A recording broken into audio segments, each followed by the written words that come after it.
14 থেকে 15 বছরের এক মেয়ে এসে আমার গলায় চাকু ঠেকিয়ে ধরে গালের মধ্যে ঠাস ঠাস করে কয়েকটা থাপ্পড় বসিয়ে দিল। তারপর আকর্ষক ভাষায় বলতে লাগলো, এই বেটা, সমস্যা কি তোর? তুই এই গ্রামে দিয়ে এত জোরে গাড়ি চালালি কেন? মেয়েটা যেমন ধরে আচরণে পুরো থতমত খেয়ে গেলাম। কারণ এইটুকু একটা মেয়ে, সে কিনা এসে আমার গলায় চাকু ঠেকিয়ে ধরেছে, তার উপরে আবার অপ্রত্যাশিত ভাবে আমার গালে থাপ্পড়ও মারলো। এই মেয়ে, তুমি আমায় চেনো? তোকে চেনার গুষ্টি মারি, তুই গাড়ি থেকে নাম, পরে তোর বাহাদুরি বের করছি। চুপচাপ গাড়ি থেকে নেমে রোডের মাঝ বরাবর দাঁড়ালাম। মেয়েটা এখনো আমার গলায় চাকু ঠেকিয়ে ধরে রেখেছে। সে মাঝ রাস্তায় আমার গাড়ি থামিয়ে গলায় চাকু ঠেকিয়ে ধরেছে। বল এবার কি সমস্যা? কিসের এত বাহাদুরি তোর যে তুই এমন বেপরোয়াভাবে গাড়ি টেনে যাচ্ছিস? দেখো, আসলে আমার একটু তাড়া আছে, তাই আমি জোরে গাড়ি টেনে যাচ্ছিলাম। তোর তারা আছে বলে তুই এভাবে গাড়ি টেনে যাবি নাকি? মানুষের প্রাণের কি কোনো মায়া দায় নাই তোর মাঝে? হুট করে যদি তোর গাড়ি নিচে কেউ এসে পড়ে তখন কি করবি? বললাম তো, আমার অনেক জরুরি কাজ থাকায় আমি তাড়াহুড়ো করে ড্রাইভিং করছিলাম। মেয়েটা কোনো কথা না বলে আবারও একটা থাপ্পড় মেরে দিল ছেলেটার গালের মধ্যে, যার ফলে ছেলেটা রাগে ফুলতে থাকে। এই মেয়ে, তুমি কিন্তু আমার সম্পর্কে এখনো ভালো করে জানো না যে কে আমি বা কি আমার পরিচয়। এই বেটা, তোর পরিচয় তোর কাছেই রাখ। তোর পরিচয় জেনে আমার কোনো লাভ নেই। আর শোন, ভুলেও একদম আমাকে ভয় দেখাতে আসিস না। তুইও কিন্তু জানিস না যে আমি কে আর কি আমার পরিচয়। আমি হলাম এই গ্রামের সর্দার। আমি ছোট হতে পারি, কিন্তু এই গ্রামে কেউ আমার মুখের উপরে একটা কথাও বলে না।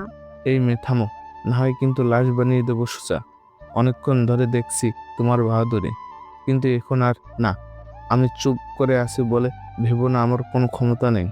আবারও একটা থাপ্পড় বসিয়ে দিল মেয়েটা ছেলেটার গাড়ি, পরে বলতে লাগলো, এই শোন, তোর এই পাওয়ারগুলো না অন্য কাউকে গিয়ে দেখা। আমার সামনে একদম বাহাদুরি করতে আসিস না। আর তুই ভুলে যাস না যে তোর গলায় এখনো আমি চাকু ঠেকিয়ে ধরে রেখেছি। এই যে মেয়ে, আমি কিন্তু সত্যিই বলছি যে তুমি অনেক বড় ভুল করছো। আমার সাথে অসভ্যতা করে এর ফল ভালো হবে না কিন্তু। এই বেটা, কি করবি তুই? হ্যাঁ, কি করবি তুই আমার? ছেলেটা এবার এতটা রেগে যায় যে সে কোমরে হাত দিয়ে পিছন থেকে মেশিনটা বের করে। দ্বিধা থেকে মেয়েটা অট্টহাসি হাসতে থাকে, কিন্তু ছেলেটা কিছু একটা ভেবে আবারও মেশিনটাকে কোমরে রেখে দেয়। কিরে, খেলনার পিস্তলটাকে আবার কোমরে গুজে রাখলি কেন? ছেলেটা আর কোনো কথা না বলে চুপচাপ দাঁড়িয়ে আছে, আর মেয়েটা ছেলেটার গলার থেকে চাকু নামিয়ে তার হাতের মধ্যে পোস্ট বসিয়ে দেয়। পরে মেয়েটা বলতে থাকে, শোন, বাহাদুরি না করে সোজা এখান থেকে চলে যা, কারণ তোর বাহাদুরি এখানে চলবে না। ছেলেটার হাত থেকে চিরচির করে রক্ত পড়ছে, কিন্তু সে আর কথা না বাড়িয়ে গাড়িতে উঠে পড়ে। পরে সেখান থেকে গাড়ি স্টার্ট করে চলে আসে। আর সেই ছেলেটা আর কেউ না, সেই ছেলেটা হলো আকাশ মাহমুদ, যে কিনা গল্পের একটা মূল চরিত্র। আর আপনারা তো সবাই আকাশ মাহমুদকে চিনেন। সো আসুন পরিচয়টা দিয়ে দেই। আমি আকাশ মাহমুদ, বরাবরের মতন আপনাদের সাথে আছি। আর পড়াশোনা এবার অনার্স সেকেন্ড ইয়ারে, পাশাপাশি বিজনেসও করছি। আর বাকি সমস্ত কিছু গল্পের সাথে থাকলে জানতে পারবেন। চলুন এবার গল্পে ফেরা যাক। রক্তাক্ত হাত নিয়ে বাসায় ফিরে এসেছি। হাত থেকে এখনো চুয়ে চুয়ে রক্ত পড়ছে, যেটা দেখে বাসার বডিগার্ডরা সবাই অস্থির হয়ে গিয়েছে।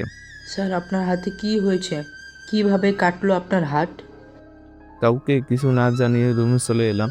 রুমে এসে বসতে নিচ থেকে মা চেঁচাতে চেঁচাতে উপরে উঠে এলো, কারণ তিনি কোনোভাবেই শুনেছে যে আমার হাত কেটে গিয়েছে, তাই তিনি উপরে ছুটে এসেছে। অবশ্য এই নিউজটা গার্ডরাই হয়তো মাকে দিয়েছে। আরে মা, তেমন কিছু হয়নি, সামান্য একটু কেটে গিয়েছে জাস্ট। মায়ের কাছ থেকে কথাটা চেপে গেলাম, কারণ মা আমার থেকেও আরও রাগ বেশি। এবার যদি জানতে পারে যে কোনো এক মেয়ে আমার হাতে চাকু দিয়ে এই অবস্থা করেছে, তাহলে তিনি সেই মেয়েকে পাতাল থেকে হলেও খুঁজে বের করে কানের পট্টি গরম করবে। তাই মাকে আর কিছু বললাম না এই বিষয়ে। কিছু হয়েছে কি হয়নি সেটা তো আমি দেখতেই পাচ্ছি। কি করে হয়েছে এমনটা আকাশ? আসলে মা, গাড়ি চালাতে গিয়ে অন্যমনস্ক ভাবে অন্য গাড়ির সাথে ধাক্কা লেগেছে, যার ফলে গাড়ির জানালার কাজ এসে হাতে বেঁধেছে। ওই ছেলে, তুই কি কোনোদিনও শুধরাবি না? হ্যাঁ, আর যদি তোর কিছু হয়ে যেত তাহলে আমায় কি হতো বলতো? কে সামলাতো আমায়? আরে মা, তুমি খামোকা টেনশন করছো। আমার সত্যিই তেমন কিছু হয়নি, জাস্ট একটু কেটেছে। এ ছেলে চুপ একদম। একটু কেটেছে হ্যাঁ? আমার কি চোখ নেই নাকি হ্যাঁ? আমি কতখানি কেটেছে তা আমি দেখতে পাচ্ছি। চুপ হয়ে গেলাম, কারণ মায়ের সাথে কখনোই পেরে উঠবো না আমি। হাত তড়িঘড়ি করে ডক্টরকে ফোন দিয়ে বাসায় আসতে বললাম। চুপচাপ রুমে বস, ডক্টর বাসায় আসছে। আরে মা, তুমি এত হতাশ হচ্ছ কেন? আমার তেমন কিছুই হয়নি, আমি ঠিক আছি। এই ছেলে একদম চুপ। তোরা কখনোই আমার ভিতরের ভয়টাকে উপলব্ধি করতে পারবি না। তোর বাবা মারা যাওয়ার পর তুই আর তোর বোন আমার বেঁচে থাকার একমাত্র উৎস। আর সেখানে তোদের কিছু হলে আমি চুপচাপ বসে থাকি কি করে?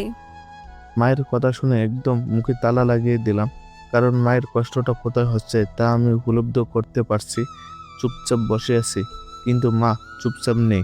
মায়ের চোখ দিয়ে টুপ টুপ করে পানি পড়ছে, যেটা দেখে আমারও আর ভালো থাকা হলো না। অন্য হাত দিয়ে মাকে জড়িয়ে ধরে মায়ের কাঁধে মাথা রাখলাম, আর তিনি চোখে পানি নিয়ে আমার মাথায় হাত বুলাতে বুলাতে লাগলো। কিছুক্ষণ পর ডক্টর বাসায় আসলো। তিনি আমার হাত দেখে বলতে লাগলো, আরে হাত তো অনেকখানি কেটেছে। ডক্টরের কথা শুনে মায়ের ছটফটানি ভাবটা আরো বেড়ে গেল। আমি সাথে সাথে ডক্টরের দিকে চোখ পাকিয়ে তাকালাম। তিনি আমার চাউনি দেখে কথার মোড় ঘুরিয়ে ফেলল। আরে অতিরিক্ত কেটেছে ঠিক, কিন্তু সেটা চামড়ার উপরে, ক্ষতটা ভিতরে বেশি একটা লাগেনি। সামান্য কিছু মেডিসিন খেলে ঠিক হয়ে যাবে। ডক্টর আমার হাত ওয়াশ করে দিয়ে কিছু মেডিসিন লিখে দিল। হাতে 3 সেলাই পড়েছে। পরে তিনি আমার ওষুধগুলো কন্টিনিউ করতে বলে চলে গেল। ওই আকাশ, তুই চুপচাপ রুমে বস। আমি গার্ডদের দিয়ে তোর জন্য মেডিসিনগুলো আনার ব্যবস্থা করছি, আর কিছু খাবার নিয়ে আসছি। আচ্ছা মা, আমায় রেখে নিচে চলে গেল। আর আমি বসে বসে সেই মেয়েটার কথা ভাবছি, যে কিনা চাকু দিয়ে আমার হাতে আঘাতটা করেছে। এইটুকু একটা মেয়ে, তার কিনা কত বড় সাহস যে সে কিনা আমার চাকু দিয়ে ঘা মেরে দিল। সত্যি বুকের পাটা আছে বলতে হয় মেয়েটা, কিন্তু সত্যি বলতে আমি চাইলে তাকে মেরে মাটির সাথে মিশিয়ে দিতে পারতাম। অবশ্য সেটা প্রয়োজন পড়তো না, কারণ আমার পরিচয় দিলে মাথা থেকে ঘাম ঝরতে শুরু করতো। কিন্তু তেমন কিছু করিনি। তার কারণ হলো আমার অনেক জরুরি একটা কাজ ছিল অফিসে, তাই তাড়াহুড়ো ছিলাম। আর তাছাড়া কেন জানি মেয়েটা কিছু করতে ইচ্ছে হয়নি আমার। আর সেই ইচ্ছেটা কেন হয়নি সেটাও আমার অজানা। তবে হ্যাঁ, মেয়েটাকে মারার জন্য যখন কোমর থেকে মেশিন বের করি, তখন মেয়েটার হরিণের মতন চোখগুলো দেখে কোনো একটা মোহে আটকে গিয়েছিলাম। হয়তো সেটাই আমার ইচ্ছে না হওয়ার কারণ। এসব নিয়ে বসে বসে ভাবছিলাম। এই ভাইয়া, তোর হাতে নাকি কি হয়েছে? আরে তেমন কিছু না, সামান্য একটু লেগেছে খালি। কিন্তু তুই এই অসময়ে বাড়িতে কেন? তোর না ক্লাস চলছে এখন? ভাইয়া, আমি খবর পেয়ে ক্লাস ফেলেই চলে আসছি। আরে পাগলি, তার কি প্রয়োজন ছিল? ক্লাস শেষ করে আসলেও তো আমায় দেখতে পেতিস। আমি কি কোথাও পালিয়ে যাচ্ছি নাকি? আরে রাখ তোর মরার ক্লাস। আমার ভাই হাতে চোট পেয়েছে আর আমি ক্লাসে বসে বসে মুড়ি খাবো। হ্যাঁ, দিয়ার কথা শুনে খুশিতে ভিতরটা নাড়া দিয়ে উঠলো, কারণ আমার বোনটা আমায় অনেক বেশি ভালোবাসে। আমার কিছু হলে সে কখনো সহ্য করতে পারবে না। সে যেখানেই থাকুক না কেন, আমার বিষয়ে কিছু শুনলেই সে আমার কাছে ছুটে আসবে। ভাইয়া এখন কেমন লাগছে তোর? এই তো ভালো রে। তুই এত বড় হয়ে গেছিস, তাও তুই এখনো নিজেকে সামলাতে পারিস না। তোকে নিয়ে আর পারা যায় না। আরে পাকনা বুড়ি, থাক হয়েছে, আর শাসন করতে হবে না আমাকে। ঠিক আছে, বল তোর কি অবস্থা, কেমন যাচ্ছে পড়ালেখা তোর?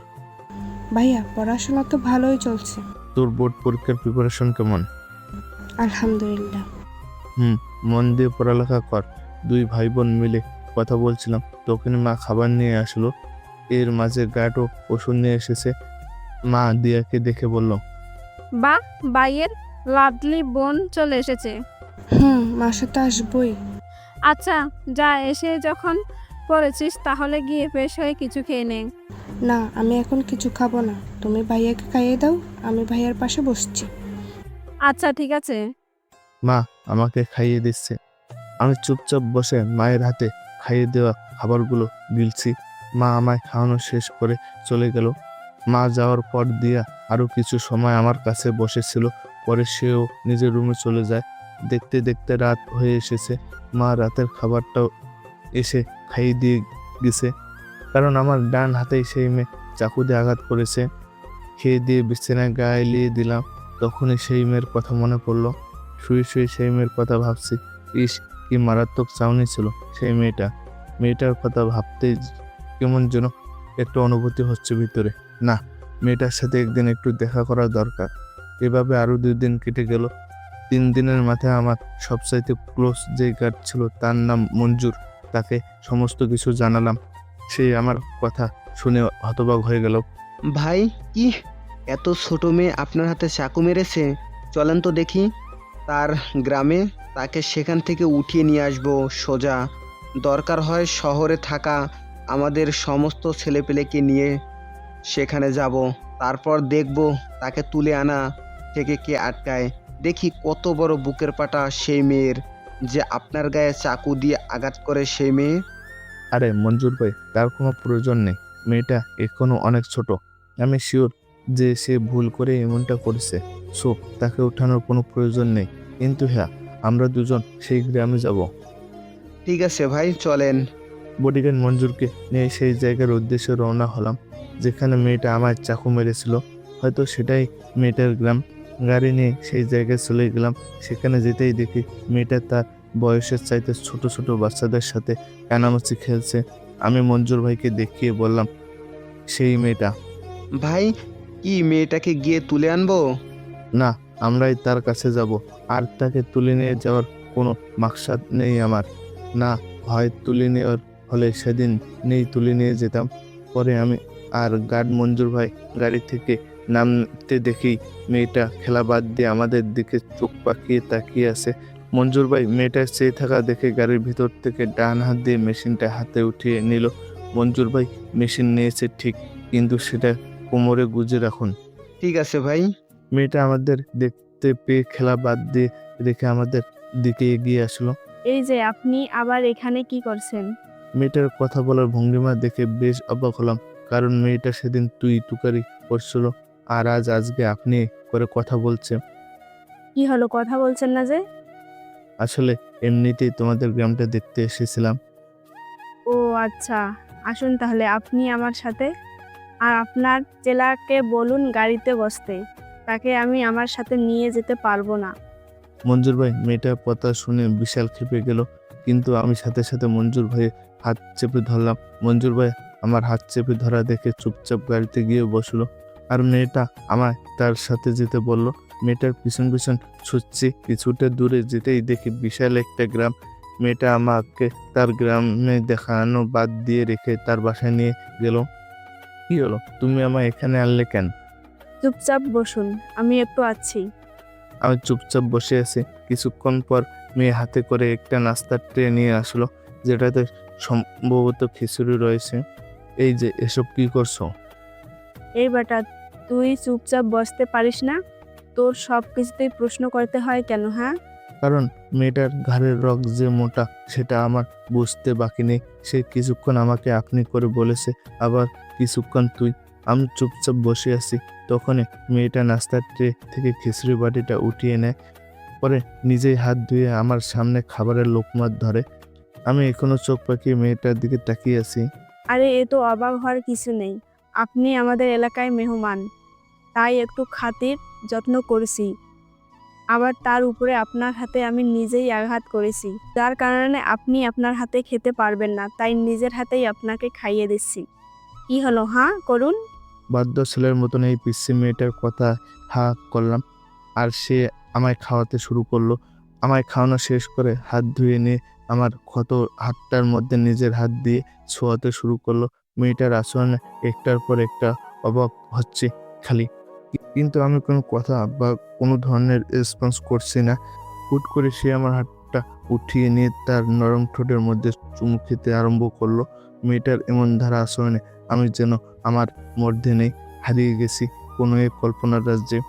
হুট করে সে আমার হাতটা উঠিয়ে নিয়ে তার নরম ঠোঁট দিয়ে চুমু খেতে আরম্ভ করলো।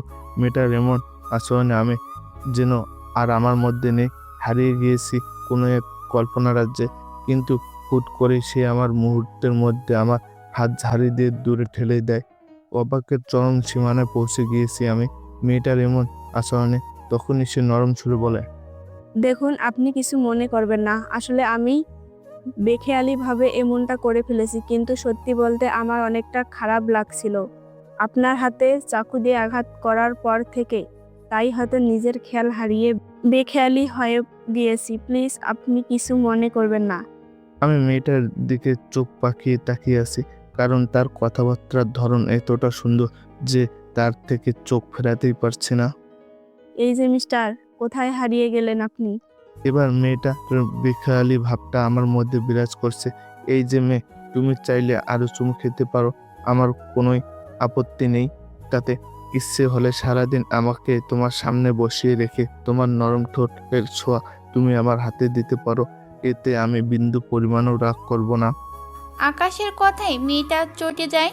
সে রাগান্বিত সুরে আকাশকে বলে, এই যে মিস্টার, কি সব উল্টোপাল্টা কথাবার্তা বলছেন আপনি? হ্যাঁ, মাথা টাথা কি খারাপ হয়ে গেছে নাকি আপনার?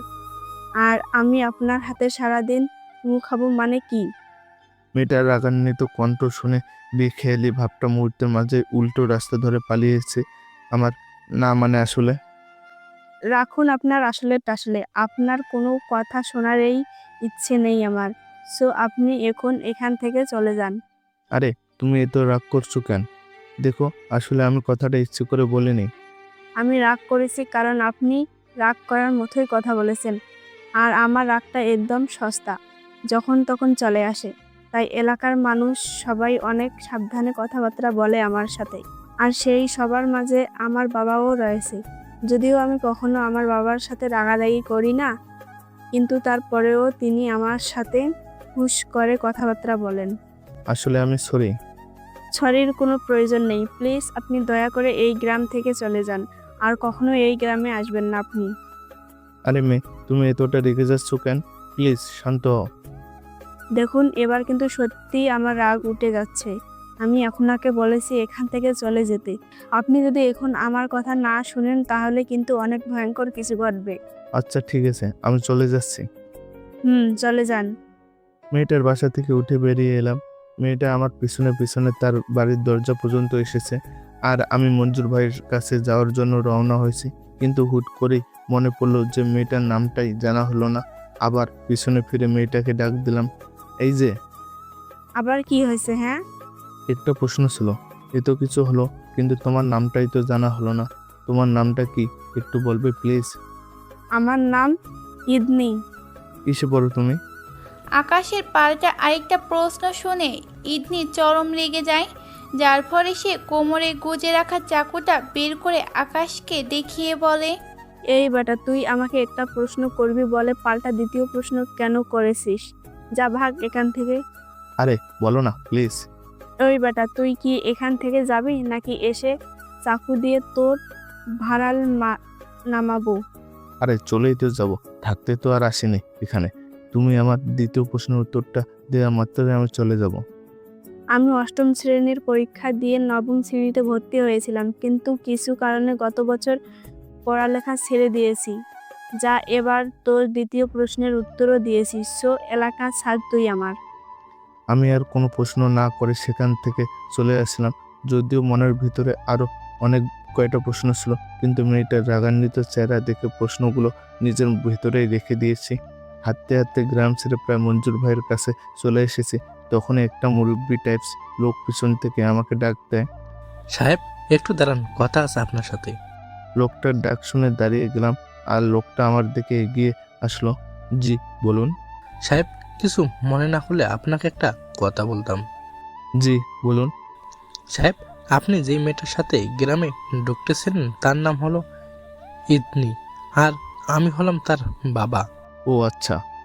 সাহেব, মেয়েটা কিন্তু আমার অনেক লক্ষ্মী, কিন্তু আবার একটু বদমেজাজিও। তার রাগের জন্য তাকে গ্রামের সবাই ভয় পায়। এমনকি তার এই রাগের জন্য গত বছর স্কুল থেকেও তাকে বের করে আনতে হয়েছে। কিন্তু বিশ্বাস করুন সাহেব, তার রাগের চাইতেও বেশি উদার তার মন। গ্রামে কোনো মানুষের সমস্যা হলে সে সবার প্রথমে গিয়ে তার পাশে দাঁড়ায়। এমনকি আমার পকেট থেকে পর্যন্ত টাকা নিয়ে গিয়ে গ্রামের মানুষকে সাহায্য করে। যাক, মাশাল্লাহ, ভালোই গুণ রয়েছে মেয়েটার মধ্যে। কিন্তু কথা হলো, আপনি ইদ্দির বায়োগ্রাফি আমায় কেন শোনাচ্ছেন? সাহেব, আপনার এই কথার উত্তরে আবারও আপনার থেকে অনুমতি নিতে হবে যে আপনি আমার এই কথায় ও কিছু মনে করবেন না। বলুন, কিছু মনে করবো না আমি। সাহেব, আমার বয়সটা না এমনি এমনি হয়নি। মানুষের চোখ দেখি না অনেক কিছু বলে দিতে পারি আমি। মানে? সাহেব, মানেটা না হয় নাই বা বললাম। লোকটার কথা শুনে চরম অস্বস্তি লাগছে। আচ্ছা, আমি চললাম, আমার একটু কাজ আছে। তাছাড়া গার্ড আমার জন্য গাড়ি নিয়ে বহু সময় যাবৎ অপেক্ষা করছে। ঠিক আছে সাহেব, ভালো থাকবেন। লোকটার সাথে কথা শেষ করে গ্রাম ছেড়ে মেন রোডে গাড়ির কাছে চলে এসেছি। তারপর মঞ্জুর ভাইকে সাথে নিয়ে সোজা বাসায় এসে পড়লাম। বাসায় এসে নিজের রুমে শুয়ে শুয়ে রেস্ট করছি। বাসার মধ্যে সারাদিন কাটিয়ে দিলাম। দেখতে দেখতে দিনের আলো নিভে গিয়ে রাতের আধার ঘনিয়ে এলো। মা নাস্তা নিয়ে রুমে এসেছে। কি বাবা, তুই সারাদিন রুমে শুয়ে বসে কি করছিস? নিচেও তো যেতে পারিস সবার সাথে কথাবার্তা বলার জন্য। না মা, তেমন কিছুই না। আসলে ইদানিং কেন জানি শুয়ে শুয়ে থাকতে ভালো লাগে। ওই, না না, এটা করা যাবে না একদম। শরীরকে অলস বানানো মোটো ভালো কথা নয় কিন্তু। আরে না মা, তেমন কিছু না, এমনিতেই শুয়েছিলাম আজকে। আর কাল থেকে তো কলেজ আর অফিসে যাব ভাবছি। ঠিক আছে, যদি সুস্থ হয় মনে হয় শরীর, তাহলে সবকিছু আবার কন্টিনিউ করো। আচ্ছা নে, মুখ খুল, তোকে নাস্তাগুলো খাইয়ে দিয়ে নিচে যেতে হবে আমার আবার। মা আমায় নাস্তা খাইয়ে দিয়ে নিচে চলে গেল, আর আমি ফোন হাতে নিয়ে কিছুটা সময় ফেসবুকিং করলাম। সন্ধ্যা কেটে গিয়ে মধ্যরাতে শুরু হয়েছে। মা আমার আবার টাইম করে এসে খাইয়ে দিয়ে গেল। আমি ওষুধ খেয়ে ঘুমানোর উদ্দেশ্য বিছানায় গায়ে এলিয়ে দিয়েছি, কিন্তু ঘুম যেন আসতেই চাইছে না। বিছানার এপাশ ওপাশ ছটফট করছে খালি। তখনই মনের ভিতরে ভাবনা চিন্তাগুলো সেই মেয়ের দিকে মোড় নিল।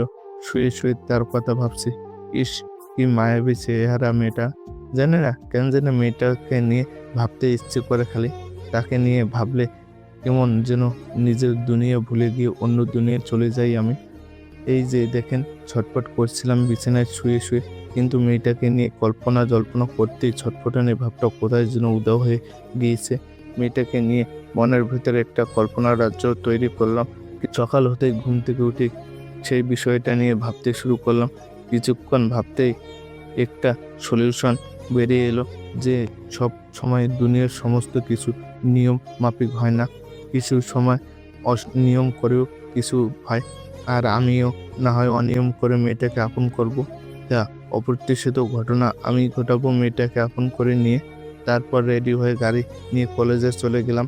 কলেজে যেতে প্রিন্সিপালের ডাক পড়লো, তাই স্যারের রুমে চলে গেলাম। জি স্যার, বলুন, আমায় ডেকেছেন? কি সমস্যা স্যার? কিছুদিন আগে তো পুরো কলেজের পরীক্ষা হয়েছে।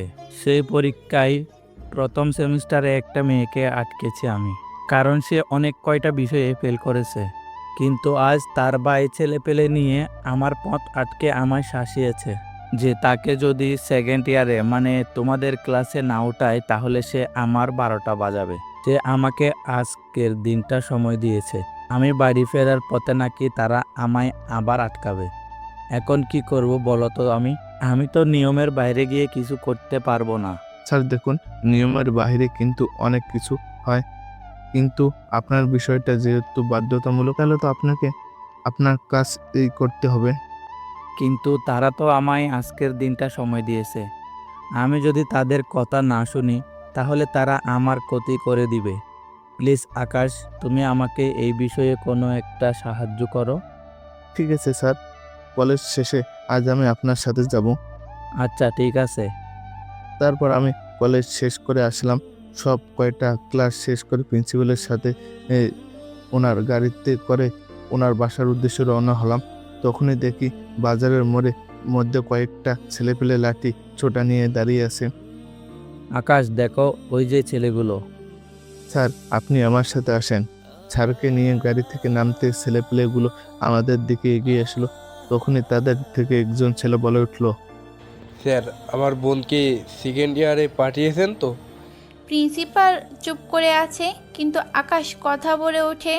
ভাই দেখেন, ফেল করলে উপরে ওঠানোর কোনো নিয়ম নেই। আর তাছাড়া আপনার বোন অনেক কয়েক বিষয়ে ফেল করেছে, সো স্যার আপনার বোনকে উঠাতে পারবে না। এই বেটা, প্রিন্সিপাল উঠবে তোর বাপ, ও উঠবে। আর তুই কে রে? তুই আমাদের মাঝখানে খামোখা এসে বা হাতে কেন দিচ্ছিস? ভাই ঠিকঠাক মতন কথা বলো, না হয় কিন্তু। না হয় কিন্তু কি? কি করবি তুই? ছেলেটার কথা শুনে আকাশের মেজাজ চটে যায়।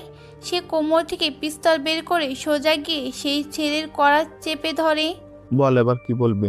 ছেলেগুলো আকাশের হাতে পিস্তল দেখে ঘাবড়ে যায়, যার ফলে ছেলেগুলো একদম চুপচাপ হয়ে যায়। কিন্তু আকাশ চুপসে থাকায় পাবলিক নয়, কারণ বেয়াদবের সাথে বেয়াদবি করা সে ভালো করেই জানে। তাই সে সেই ছেলেটার কড়া ছেড়ে দিয়ে গালের মধ্যে কষে একটা লাগিয়ে দেয়। তারপর বলতে থাকে, স্যারের সাথে অসভ্যের মতন আচরণ করলি কোন সাহসে তুই? কত বড় সাহস যে তুই স্যারের মতন সম্মানিত মানুষের সাথে বেয়াদবের মতন আচরণ করিস? ছেলেটা একদম বোবা হয়ে গিয়েছে। আর তার সাথে ছেলে পেলে যারা আছে তারা তো একদম যেন কিছুই জানে না। ছেলেটা চুপচাপ থাকা দেখে আকাশ আবার তার কড়া চেপে ধরে। কিরে কোন কথা বলছিস না কেন? কিসের এত পার তোর? তুই চিনিস আমি কে? তখনই পিছন থেকে কেউ একজন এসে শার্টের কড়া চেপে ধরার মতন করে পিছন থেকে আকাশে শার্ট চেপে ধরে। আকাশ ছেলেটাকে ছেড়ে দিয়ে পেছনে ঘুরতেই দেখে ইডনি তার শার্ট পিছনে চেপে ধরে তার দিকে ভয়ানক দৃষ্টিতে তাকিয়ে আছে। ইদনি, তুমি হঠাৎ এখানে কি করছো? আমি আমার বাবার সাথে কেনাকাটা করার জন্য এখানে এসেছি, কিন্তু তুই বল যে তুই খোলা বাজারের মধ্যে গুন্ডামি মাস্তানি কেন করেছিস? এতটা জঘন্য কেন তুই? ইদনি, আমার শার্টের কলার ছাড়াও তুমি। না, আমি তোর শার্ট ছাড়বো না। তুই বাজারে গুন্ডামি কেন করবি? ইদনি দেখো, তুমি কিন্তু এসবের পিছনের আসল কাহিনী জানো না। আমি জানি আর না জানি সেটা বড় বিষয় না, কথা হচ্ছে তুই খোলা বাজারের মধ্যে গুন্ডামি করেছিস, যেটা আমি করতে দিব না। এই ভাইয়া, আপনারা চলে যান, আমি দেখছি এই ছেলেকে। ইডনির কথা শুনে প্রিন্সিপালের সাথে ঝামেলা করতে আসা ছেলে পেলেগুলো সেখান থেকে চলে যায়। ইদনি, এখন খুব খারাপ হবে বলে দিলাম, তুমি ভালোই ভালোই আমার শার্ট ছাড়ো। এই বেটা, একদম দাদাগিরি দেখাতে আসবি না, বলে দিলাম। মনে রাখবি সবসময় যে ইদনি কারো ধার ধারে না। ইদনির কথা শুনে চরম রাগ উঠে গেল। কষে একটা থাপ্পড় বসিয়ে দিলাম ইদনির গালে মধ্যে, যার ফলে সাথে সাথে সে আমার শার্ট ছেড়ে দিয়ে কয়েক হাত দূরে সরিয়ে যায়। আর দূরে সরে গিয়ে গালে হাত দিয়ে কান্না জড়িত ভঙ্গিতে আমার দিকে চেয়ে থাকে, কারণ সে হয়তো ভাবতেও পারেনি যে আমি তাকে এমনভাবে বাজারের লোকজনের সামনে থাপ্পড় বসিয়ে দেব। তখনই তার বাবা আমার সামনে আসে আর ইদনিকে বলে, ইদনিমা, তুই গিয়ে আমাদের গ্রামের সিরিয়াল করা যেই গাড়িগুলো আছে সেটাতে গিয়ে উঠে বস, আমি ওদের সাথে একটু কথা বলবো। ইডনি তার বাবার কথা মতন লাইনে দাঁড় করিয়ে রাখা একটা গাড়িতে গিয়ে বসলো, যেটা তাদের গ্রামেই যাবে। সাহেব, আমার মেয়েটা না বুঝ আপনার কাছে এসে বাধা দিয়ে ফেলেছে, প্লিজ আপনি কিছু মনে করবেন না। দেখুন, যা মনে করার তো একটু আগেই করে ফেলেছি, কারণ সব জায়গায় মাথা ঘামালে হয় না। আপনার হয়তো দেখেছেন যে আমি পিস্তল হাতে নিয়ে সেই ছেলেগুলোকে শাসাচ্ছিলাম, কিন্তু তার মানে এই নয় যে আমি গুন্ডা মাস্তান। সেই ছেলেগুলো ওই যে দেখছেন দাঁড়িয়ে আছে ভদ্রলোক, যে কিনা আমাদের কলেজের প্রিন্সিপাল, ওনাকে শাসাচ্ছিল। তাই তাদেরকে সাহায্য করার জন্য এখানে এসেছি, কিন্তু ইদনি তার মাঝে এসে হাঙ্গামা শুরু করে দিল। সাহেব, ইদনির তরফ থেকে আমি আপনার কাছে ক্ষমা চাচ্ছি, প্লিজ আপনি আমার মেয়েকে মাফ করে দিন। আসলে আমার মেয়েটা অত শত বোঝে না, তাই সে না বুঝে এমন করে ফেলেছে, কিন্তু আশা করি সে আপনার সাথে মানিয়ে নিতে পারবে। আর দেখবেন যখন সে আপনার সাথে পুরোপুরি মিশে যাবে তখন সে আপনার কথা ছাড়া এক চুলো পরিমাণ নড়বে না। মানে কি বলতে চাইছেন আপনি? সাহেব, মানে এটা আমার চাইতেও কিন্তু আপনার ভালো করে জানা। ইন্নির বাবার কথা শুনে চুপ হয়ে গেলাম, কারণ তিনি সত্যিই বলছেন, মানেটা ওনার চাইতে আমার আরো ভালো করে জানা। সাহেব, আমার নাম্বারটা রাখেন, আপনি প্রয়োজনে হলে আমার সাথে যোগাযোগ করবেন। ঠিক আছে। তিনি নাম্বার বলল, আর আমি নাম্বারটা ফোনের ডায়ালে তুলে সেভ করে নিলাম। সাহেব এখন আসি। লোকটা চলে গেল আর আমি এখনো ভ্যাবাসেকা খেয়ে দাঁড়িয়ে আছি। তখনই প্রিন্সিপাল স্যার এসে আমার কাঁধে হাত রেখে আর বলে, আকাশ, মেয়েটা কে ছিল? স্যারের প্রশ্নের উত্তরে কি বলবো ভেবে পাচ্ছি না, তাই চুপচাপ দাঁড়িয়েই থাকলাম।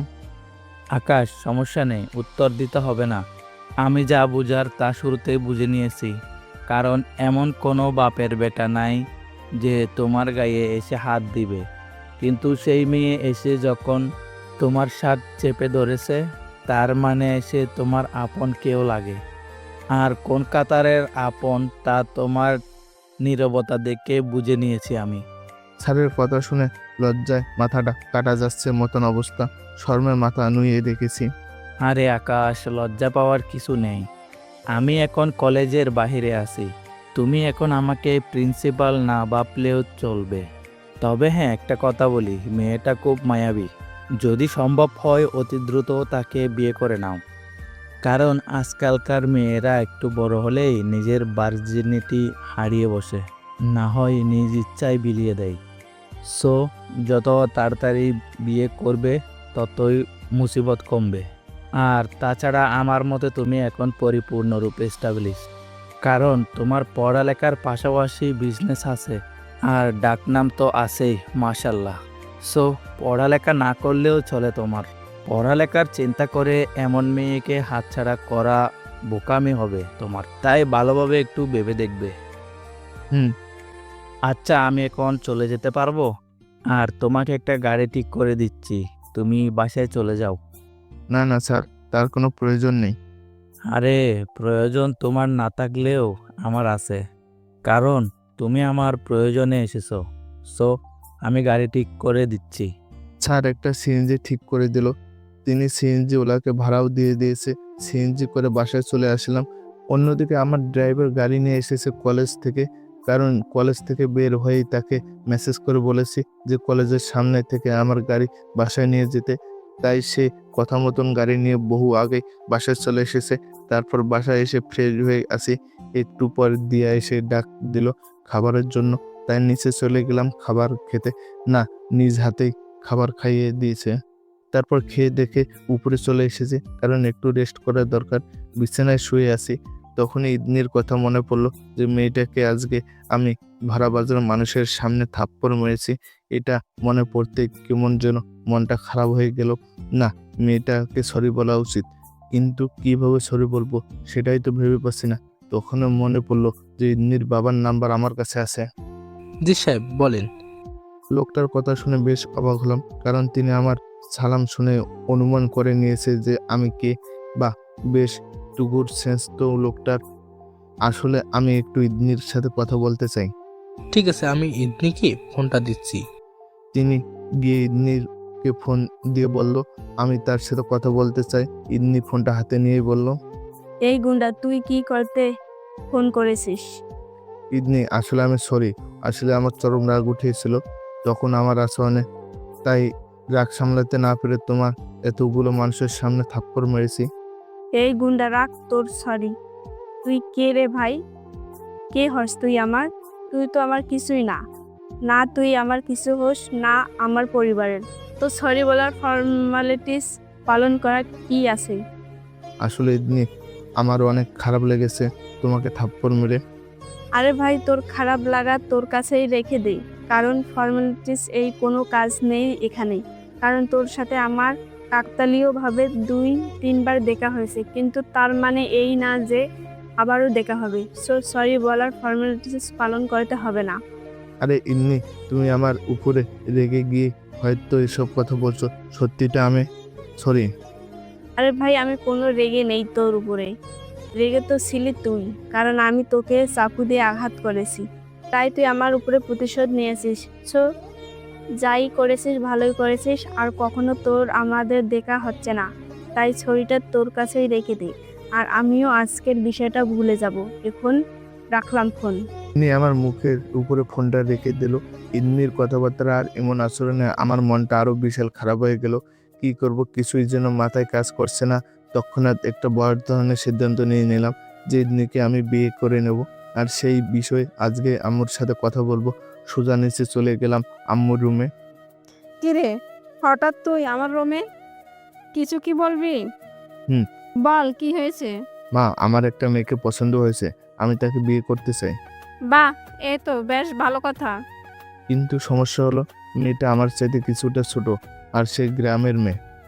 আহা, তা নিয়ে আমার কোনো আপত্তি নেই, কিন্তু কথা হলো সে মেয়েটা তোর সাথে ভালোভাবে সংসার করতে পারবে কিনা সেটাই ভাবার বিষয়। মা, আশা করি সে পারবে। তাহলে তো ভালোই। আচ্ছা, তাহলে মেয়ের ঠিকানা দে, আমি গিয়ে মেয়ের পরিবারের সাথে কথা বলবো।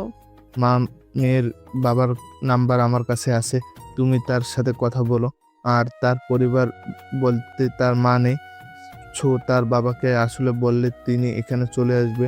তোমার কষ্ট করে সেখানে যাওয়ার দরকার নেই, কারণ তুমি সেখানে গেলে মেয়ে রাজি নাও হতে পারে। আকাশের মা আকাশের শেষ কথাটা শুনে কিছুটা অবাক দৃষ্টিতে আকাশের দিকে তাকায়। কিছুক্ষণ পর স্বাভাবিক হয়ে তিনি নিজেই বলে, আচ্ছা ঠিক আছে, তার বাবার নাম্বার দে। ইদনির বাবার নাম্বার মাকে দিয়ে নিজের রুমে চলে আসলাম। রুমে আসতেই দেখি বালিশের পাশে থাকা ফোনটা বাজছে। ফোনটা রিসিভ করতে অপর পাশ থেকে ফরিদ হাঁপাতে হাঁপাতে বলছে, ফরিদ আকাশের টিমের এই ছেলে। ভাই, শহরে অনেক ভয়ানক একটা গ্যাংয়ের উৎপত্তি হয়েছে, আর তারা ধরে ধরে আমাদের ছেলেপেলেকে মেরে ফেলেছে। প্লিজ কিন্তু কিছু একটা করুন। কি কি বলিস তুই এসব? হ্যাঁ ভাই, তারা আজকে আমাদের 3টা ছেলেকে মেরে ফেলেছে। তুই তাদের কাউকে চিনিস না বা দেখেছিস? না ভাই, তাদের বিষয় তেমন কিছুই জানি না, তবে এতটুকুই শুনতে পেয়েছি যে তাদের লিডার একটা মেয়ে, আর সেই মেয়ে মানুষকে আস্তে আস্তে খেয়ে ফেলতে পারে। এক প্রকারের নরপিশাচ বলতে পারেন, কামড়েই নাকি মানুষকে মেরে ফেলে। শুধু সে একা নয়, তাদের টিমের অনেকের এই নাকি কামড়ে মানুষ মেরে ফেলার ক্ষমতা আছে। আমাদের 3টা ছেলেকেও তারা কামড়ে মেরেছে।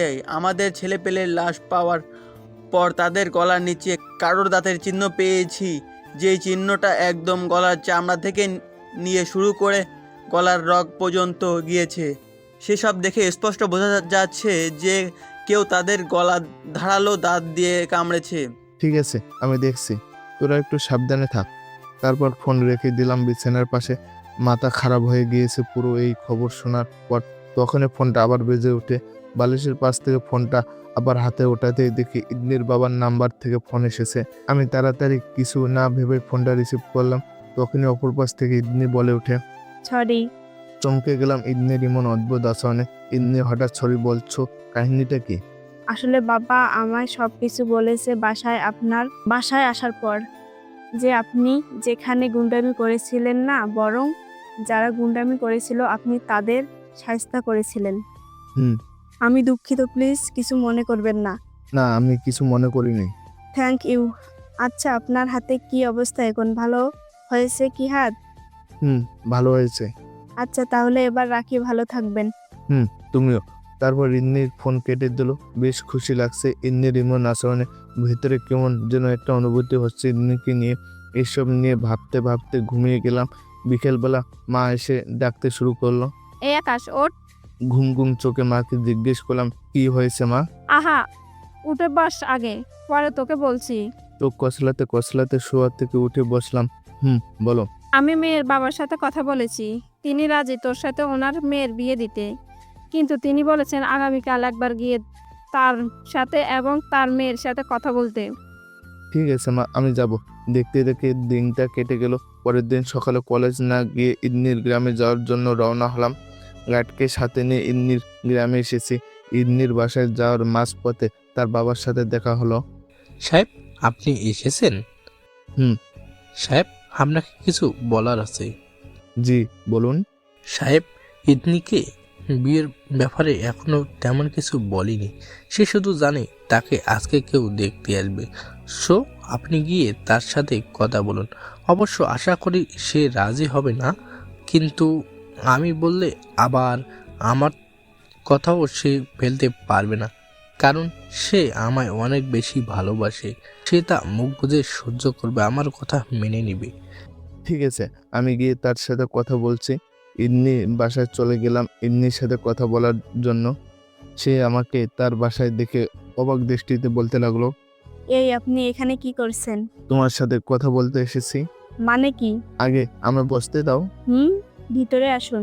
ইন্নির বাসার ভেতরে গিয়ে বসলাম। এবার বলুন। কথা ঘুরিয়ে পেঁচিয়ে না বলে সোজা বলে দিলাম, ইন্নি, আমি তোমাকে বিয়ে করতে চাই। ইতনি আকাশের কথা শুনে চরম রেগে যায়। সে কোমর থেকে সেই চাকুটা বের করে বসা থেকে উঠে দাঁড়ায়। পরে আকাশের দিকে চাকু নিশানা করে বলে, আগের বার তো হাত কেটেছি, এবার তো গলা নামিয়ে দিব একদম। ইন্নি, যা করার করো, আমি তোমায় বিয়ে করব, এটাই খালি জানি আমি। দেখো, আমার কিন্তু অতিরিক্ত রাগ উঠে যাচ্ছে। তুই কিন্তু অনেক বেড়েছিস। তোর দশা খারাপ করে ছেড়ে দেব কিন্তু বলে দিলাম।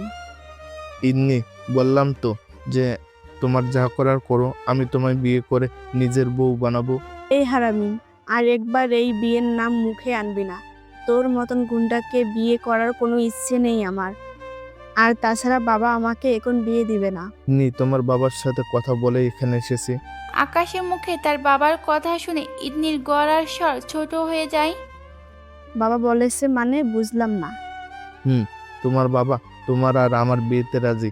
ওনার সাথে কথা বলেই তোমার কাছে এসেছি আমি। ইতনি চুপচাপ হয়ে যায় আকাশের কথা শুনে, কিন্তু কিছুক্ষণ পর সে নীরবতা ভেঙে নিজেই আকাশকে বলে, দেখো, আমার বাবা যদি তোর সাথে বিয়ে দেওয়ার সম্মতি দিয়ে থাকে তাহলে আমি চুপচাপ বিয়ে করে নেব।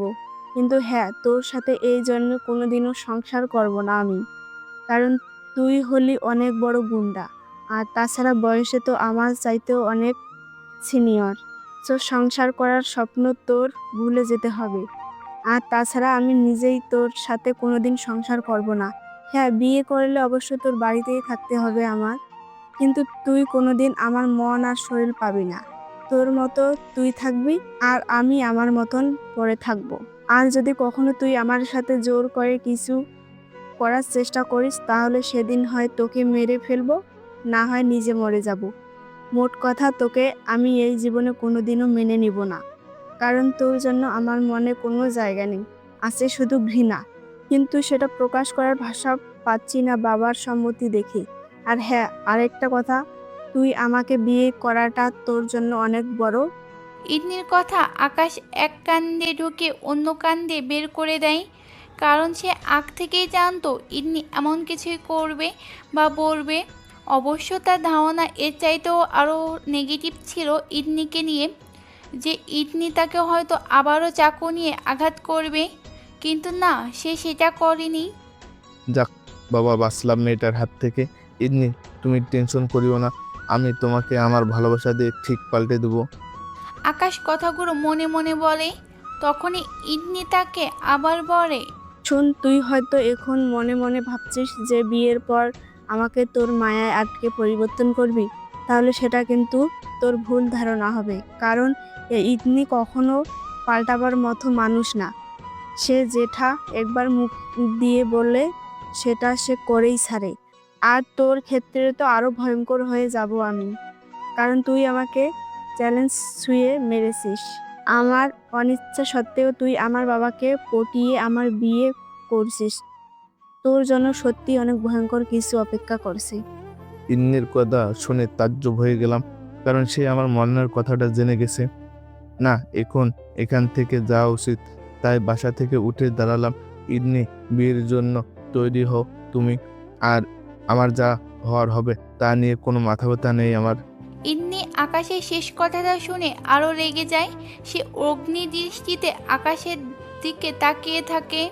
ইন্নি, আমি চললাম এখন। যা দূর হ আমার চোখের সামনে থেকে, না হয় বিয়ের আগেই তোর মরণ হবে আমার হাতে। আকাশ ইতনির বাসা থেকে বেরিয়েছে সোজা হাঁটা ধরে। মাঝপথে সেই জায়গাটাতে আকাশের সাথে আবার ইতনির বাবার দেখা হয়। সাহেব, কি বলেছে ইতনি? আমার কথা শুনে ইন্নি, তার ভিতরে আমার রক্ত খাওয়া পিপাসা জেগেছিল, কিন্তু আপনার কথা শুনে সে চুপ হয়ে যায়। কিন্তু তারপরেও অনেক কিছু বলেছে আমাকে, তবে সেসব আপনাকে না বলাই ভালো। আপনি খালি বিয়ের ব্যবস্থা করুন, যত জলদি তাকে বিয়ে করব ততই ভালো আমার জন্য। ঠিক আছে, আমি আপনার মায়ের সাথে কথা বলে আসছি। শুক্রবার বিয়ের ডেট ফাইনাল করব। ঠিক আছে।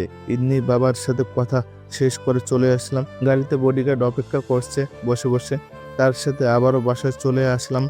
বাসায় এসে মাকে জানালাম মেয়ের বাবার সাথে আর মেয়ের সাথে কথা হয়েছে আমার, কিন্তু কি কথা হয়েছে সেটা বলিনি। আর কারণ ইদনির সম্পর্কে মাকে বললে তিনি এই জন্মে আর ইদনির সাথে বিয়ে দেবে না। আমার ইদনির আচরণ সম্পর্কে লুকিয়ে রেখে তার কিছুটা প্রশংসা করলাম। মা তো বেশ খুশি। তারপর নিজের রুমে চলে আসলাম। সময়ের মতো কাটছে। রাতের বেলা ফরিদ আবারও ফোন দিল। ভাই, কোনো খবর পেয়েছেন কি সেই গ্যাংস্টারের সম্পর্কে? না, আমি এখনো এসবে মাথা ঘামাইনি, আর আগামী 1 সপ্তাহ মাথা ঘামাবো না। তোরা সাবধানতার সাথে থাক। 1 সপ্তাহ পর আমি এসবে মাথা ঘামাবো। ঠিক আছে ভাই। তারপর ফোন রেখে দিলাম। আর 1 সপ্তাহ মাথা না ঘামানোর কারণ তো সকলেই জানে যে ইদনিকে বিয়ে করতে চলেছি, তাই সে মোতাবেক নিজে শান্তশিষ্ট ভাবে গুছিয়ে রাখলাম। সময় তার আপন মনে চলছে। দেখতে দেখতে বিয়ের দিন চলে এসেছে। বিয়ের সমস্ত ফর্মালিটি শেষ করে ইদনিকে আপন করে নিয়েছি। বাসর ঘরে ইদনি ঘরে বসে আছে, আর আমি বাসর ঘরের সামনে দাঁড়িয়ে ইদনি সম্পর্কে ভাবছি। তখনই মা আসে। এত বাবা বাবির কিছু নেই, পছন্দ করে বিয়ে করেছিস তো এত ভাবার কি আছে? যা ভিতরে যা। মা, আসলে আকাশ, তুই ছেলে, আর ছেলেদের এতটা ভাবা ভাবির কাজ নেই। সো ভিতরে যা। মায়ের কথা মতন বাসার ঘরের দরজা খুলে ভেতরে প্রবেশ করলাম। আমার উপস্থিতি টের পেয়ে ইদনি খাট থেকে নেমে এসে আমার পা ধরে সালাম করতে লাগলো। ইদনি রেমন আচরণে বেশ অবাক হলাম, কিন্তু সেটা ইদনিকে বুঝতে না দিলাম। আমি আপন মনে ইদনিকে পা ছুতে না দিয়ে 2 হাত তার বাহুতে রেখে উঠানোর ট্রাই করলাম। তখনই সে শাড়ির ভিতর থেকে চাকু বের করে আমার হাতে ঘা মেরে দিল, আর সাথে সাথে হাতের মাংস কেটে গিয়ে সেখান থেকে চিরচির করে রক্ত বের হতে আরম্ভ করলো। অবাক দৃষ্টিতে ইদনির দিকে তাকিয়ে আছি। তার আচরণে পুরো বোবা হয়ে গেলাম। তাকে বলার মতো সমস্ত ভাষায় আমি হারিয়ে ফেলেছি। সে আমার চোখের দিকে এক পলক তাকিয়ে ওয়ার্ড্রোবের সামনে চলে গেল। পরে গলা আর কান থেকে স্বর্ণের গহনাগুলো খুলতে আরম্ভ করলো। আমার হাত থেকে এখনো ধীর গতিতে স্রোতের মতো রক্ত পড়ছে। আমি পাঞ্জাবের একটা সাইড উঠিয়ে হাতের মধ্যে চেপে ধরলাম। কিরে, খুব কষ্ট হচ্ছে নাকি তোর? ইদনির কথা প্রতি উত্তরে কি বলবো ভেবে পাচ্ছি না, তাই চুপ করে বসে থাকলাম। জানি আমি যে তোর অনেক কষ্ট হচ্ছে, কিন্তু একটা জিনিস কি জানিস? তুই সত্যিকারের এই কষ্টটা ডিজার্ভ করিস, কারণ তুই আমাকে আমার মতের বিরুদ্ধে বিয়ে করেছিস। সো কষ্টটা তোর জন্য প্রাপ্য। অবশ্য প্রত্যেক মানুষের জন্য এই বাসর ঘর নামক জিনিসটা অনেক মধুর হয়, কিন্তু তোর জন্য সেটা নরক, কারণ তোর মতো গুন্ডার থেকে আর ভালো কিছু আশা করে না। ইদনির কথা শুনে মনের ভিতরে বিশাল একটা আঘাত লাগলো। চুপচাপ সেভাবে হাত চেপে বসে ধরে অন্য পাশে শুয়ে পড়লাম। তখনই ইদনি আবার ডাক দিল। এই ছেলে, শোয়া থেকে উঠ। কেন, আঘাত করে মন ভরেনি নাকি আরো বাকি আছে আঘাত করার? দেখ, বেশি কথা বলিস না, এমনি তোর উপরে রাগ উঠে আছে। সো শোয়া থেকে উঠ। ইদনির কথা মতন শোয়া থেকে উঠে বসলাম। দেখি তোর হাতটা এদিকে দে। চিন্তায় পড়ে গেলাম ইদনির কথা শুনে, কারণ কখন আবার কি করে বসে কে জানে। আপনার সবাই হয়তো ভাবছেন আমি কেন ইদনির সাথে কঠোর হচ্ছে না। আসলে আমি কঠোর হতে চাচ্ছি না, আর সেই না চাওয়ার কারণটা হচ্ছে তাকে আমি নিয়মের বাইরে গিয়ে বিয়ে করেছি। সো যেহেতু আমি নিয়ম মানিনি, সেক্ষেত্রে অনেক কিছুই আমার প্রাপ্য। আর তাছাড়া আমার ধৈর্য ক্ষমতা অনেক বেশি। আমি সহজে কারোর উপর রাগি না, আর রাগলে সে আর জমিনের উপরে পা রেখে চলার মতো অবস্থায় থাকে না। কিরে, হাত এগিয়ে দিতে বলছি না? ইদনির দিকে হাত এগিয়ে দিলাম। তখন এসে বালিশের নিচ থেকে একটা পলিথিনের পুটলি বের করলো। পরে সে টান দিয়ে সেটা ছিঁড়ে ফেললো। সেটা ছিঁড়তে দেখতে পেলাম সেটার মধ্যে ব্যান্ডেজ, মলম আর কি জানি রয়েছে। এসব দেখে বুঝতে বাকি নেই যে সে পুরোপুরি প্রিপারেশন নিয়ে আজকে আমার আঘাত করার জন্য। পরে সে আমার হাত ওয়াশ করে ক্ষতটাকে মলম লাগিয়ে দিল। পরে সেটার উপরে ব্যান্ডেজ লাগিয়ে দিল। মেয়েটার দিকে এক ধ্যানে তাকিয়ে আছি, কারণ তার মতিগতি কোনো কিছু বুঝে উঠতে পারছি না। তখনই সে বলে উঠল, নে এবার ঘুমিয়ে পড়, আমি ব্যান্ডেজ লাগিয়ে দিয়েছি। সকাল হলে ডক্টর দেখিয়ে নিস গিয়ে। আমি চুপচাপ ঘুমিয়ে পড়লাম। সকালবেলায় ঘুম ভাঙতে রোমান্টিক একটা সিন দেখতে পেলাম যে ইদনি আমার জড়িয়ে ধরে ঘুমিয়ে আছে। কিন্তু যখনই আমার নজর তার চেহারার দিকে পড়লো, ইদনি আমার জড়িয়ে ধরে ঘুমিয়ে আছে কিন্তু আমার নজর তার চেহারার দিকে পড়লো, তখনই বড়সড় একটা শক খেলাম। তার চেহারার 2 দিকে তাকাতেই পেলাম তার 2 চোখের কোণে পানি জমে আছে। বেশ অদ্ভুত লাগলো ব্যাপারটা, কারণ তার চোখের পানিগুলো আমায় স্পষ্টভাবে জানিয়ে দিচ্ছে যে সে কান্না করছে। কিন্তু কেন কান্না করছে? সে তো গত রাতে বেশ আকর্ষক ভাষায় আমার সাথে কথা বলেছে। আর তাছাড়া আমার উপরে যে রিজেপ উঠেছে, তাহলে কান্না করলো কেন? তার তো খুশি হওয়ার কথা। এসব নিয়ে ভাবছিলাম তখন ইদনির চোখের কোণে জমে থাকা এক ফোঁটা পানি তার চোখের কোণ ছিঁড়ে মুখে পড়লো। জিনিসটা দেখে ভিতরটা কেমন যেন কেঁপে উঠলো। নিজের অজান্তেই ঠোঁটটা তার চোখের সামনে নিয়ে গেলাম। তারপর তার অশ্রু ভরা চোখে আলতো করে একটা চুমু দিলাম। সে ঘুমের মাঝে কেঁপে উঠলো আমার স্পর্শ পেয়ে। পরপর দু চোখে চুমু এঁকে দিলাম। দ্বিতীয় চোখে চুমু দিতে ওই আকাশ, উঠে বৌমাকে নিয়ে নিচে আয়। আর বিছানায় শুয়ে থাকা হলো না। ইন্নির থেকে নিজেকে ছাড়িয়ে নিয়ে বিছানা ছেড়ে উঠে পড়লাম আর ইন্নিকে ডেকে দিলাম। সে ঘুম থেকে উঠে আমার দিকে বড় বড় চোখ করে তাকিয়ে আছে। আমি তার চোখের থেকে নজর সরিয়ে নিয়ে ওয়াশরুমে ঢুকে পড়লাম। কিছুক্ষণ পর ফ্রেশ হয়ে বের হতে ইন্নি দৌড়ে ওয়াশরুমে ঢুকে পড়লো। আমি আমার মতো রেডি হয়ে বসে আছি। ইন্নিও ওয়াশরুম থেকে ফ্রেশ হয়ে বের হলো। পরে তাকে বললাম রেডি হয়ে নিতে। সে আমার কথার প্রতি উত্তরে কিছু না বলে চুপচাপ রেডি হয়ে নিল। তারপর এসে আমার সামনে দাঁড়ালো। ইদনি, চলো এবার নিচে যাওয়া যাক।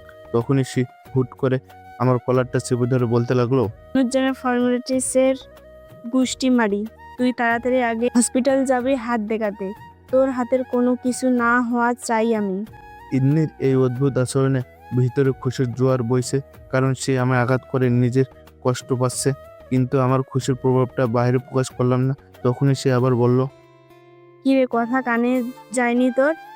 আমাকে নিয়ে এত চিন্তা করার কি আছে? তুমি নিজেই তো ছুরি দিয়ে আঘাত করছো, আবার এখন নিজেই ছটফট করছো, আবার কষ্ট পাচ্ছ আমার জন্য। এই বেটা, তোকে কে বলেছে যে আমি তোর জন্য কষ্ট পাচ্ছি? কেউ বলতে হবে নাকি? তোমার আচরণে তো বোঝা যাচ্ছে। একদম ভুল ভেবেছিস তুই, কারণ আমি কোনো কষ্ট পাচ্ছি না। তবে হ্যাঁ, ছটফট করেছি।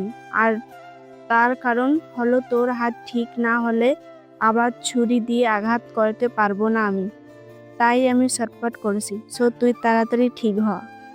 ইদনির কথা শুনে চোখ বড় বড় হয়ে গেল আমার। মনে মনে ভাবছি, এ কাকে বিয়ে করে আনলাম আমি, যার কাছে কিনা কোনো কদর নেই আমার, যে কিনা সবসময় আমার আঘাত করার চিন্তা ফিকির নিয়ে থাকে।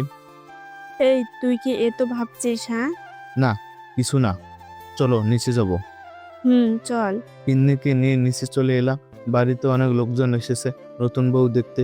সবাই অনেক খুশি ইন্নির উপরে, কারণ তাদের মন মতন মেয়ে পেয়েছে। তারা সবাই ইন্নিকে নিয়ে ব্যস্ত হয়ে পড়েছে।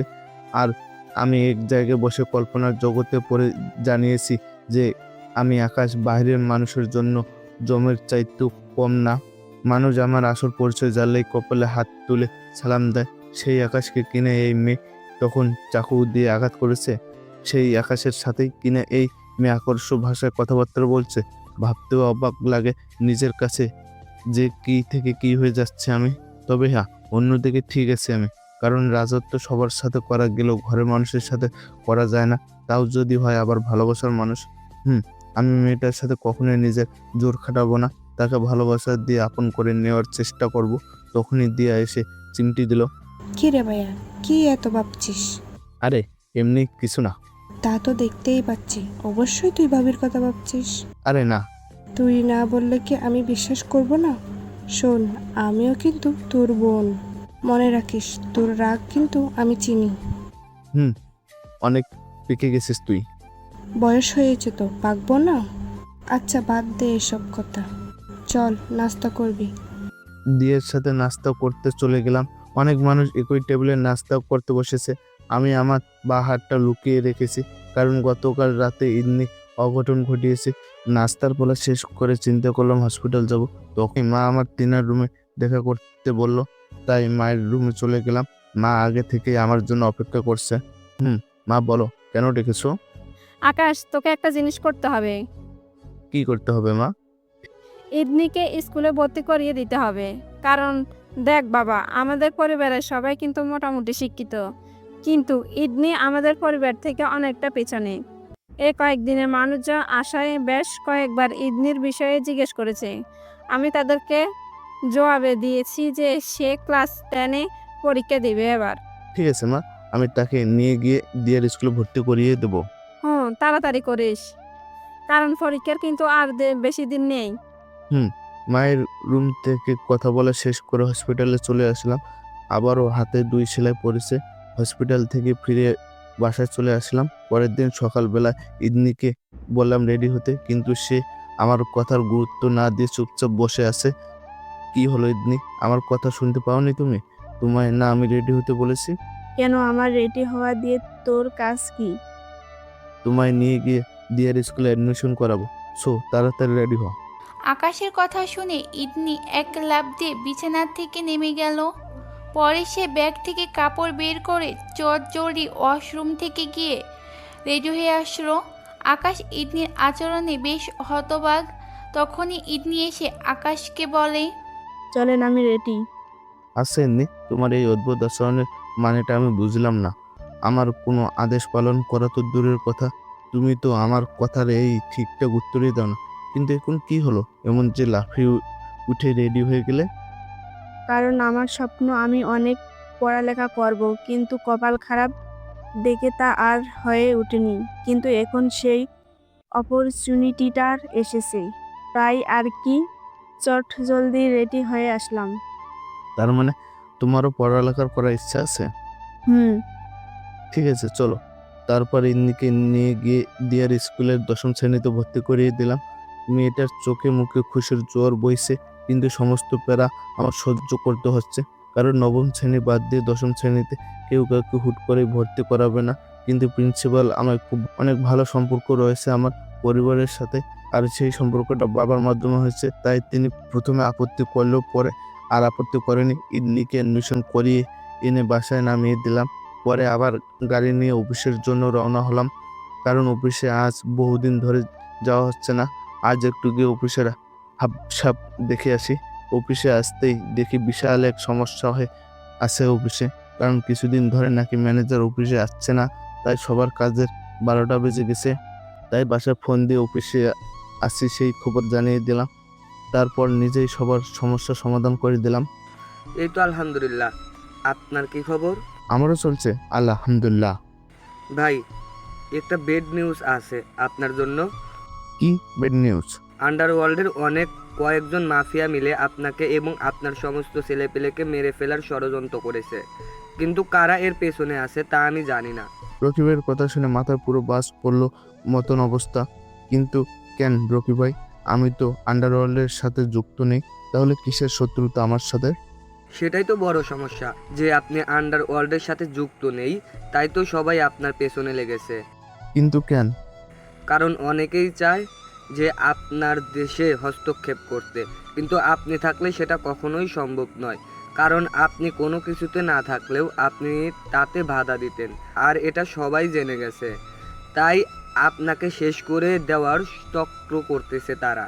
ভাই, আন্ডারওয়ার্ল্ডের সাথে শুধু আপনার সাথেই সম্পর্ক রয়েছে আমার, তাছাড়া তাদের আগা মাথা কিছুই জানি না আমি। তাহলে আন্ডারওয়ার্ল্ডের লোকেরাই কেন আমার পিছনে পড়লো? ভাই, সেটা আমারও অজানা, তবে যতদূর জানি এর পেছনে অন্য কেউ রয়েছে, আর সেই অন্য কেউটাই আন্ডারওয়ার্ল্ডের লোকদের টাকা খাইয়ে এসব করেছে। তবে আমি সঠিক বলতে পারবো না যে কে সে। ঠিক আছে রকি ভাই, আমি দেখছি কার এত ক্ষমতা যে আমায় মারবে। হ্যাঁ, তারা মাফিয়া হতে পারে, কিন্তু আমার দেশে এসে আমার উপরে বাহাদুরি করবে সেই ক্ষমতা তাদের নেই। তা হয়তো নেই, কিন্তু তারা সর্বোচ্চ চেষ্টা করবে। সো আপনি একটু সাবধানে থাকেন, আর কোনো ধরনের সমস্যা হলে আমাকে জানাবেন। আমি পাকিস্তান থেকেই আপনাকে সাহায্য করব। ধন্যবাদ রকি ভাই। ভাই, ভালো থাকবেন। আপনি? রকি ভাইয়ের সাথে কথা শেষ করে জোরে গাড়ি টেনে বাসায় চলে আসলাম। মাথা পুরো জ্যাম খেয়ে আছে। রকি ভাইয়ের কথা শোনার পর থেকে চুপচাপ রুমে আসলাম। রুমে এসে দেখি ইদনি আয়নার সামনে দাঁড়িয়ে দাঁড়িয়ে চুল আঁচড়াচ্ছিল। সে আমায় দেখতে পেয়ে চিরুনিটা ফিক্কা দিয়ে আমার গায়ে মেলা মারলো। পরে সে তেড়ে ফুরে এসে আমার চুল টেনে ধরলো। এই ইদনি, কি করছো কি তুমি? তুই এতটা সময় কোথায় ছিলি? অফিসে গিয়েছিলাম। এখন কিসের তোর অফিস? হ্যাঁ, তুই যে বিয়ে করেছিস সেটা কি তোর মাথায় নেই? হ্যাঁ আছে। আর তুমি আমার চুল ছাড়ো। না, আমি ছাড়বো না, কারণ তুই আমায় রেখে এতটা সময় অফিসে কি করেছিলি? আরে আজিব তো, কি শুরু করলে তুমি? হ্যাঁ, তোমার সাথে আমার কিসের কি যে বাড়িতে পড়ে থাকতে হবে আমার? তুমি তো আমার স্বামী হিসেবে মানো না, তাহলে এতটা হাইপার হচ্ছ কেন? এই বিষয় নিয়ে? কারণ আমি একা থাকতে বোরিং লাগে। তুমি একা কোথায়? বাসায় তো সবাই আছে। না তো আছে, কিন্তু কথাবার্তা তো তোর সাথেই বেশি হয় আমার, আর তোর সাথেই বেশি মিশেছি আমি। সো তোকেই আমার কাছে থাকতে হবে সব সময়। আমি তোকে স্বামী হিসেবে মানি আর না মানি, তুই সবসময় আমার চোখের সামনেই থাকবি।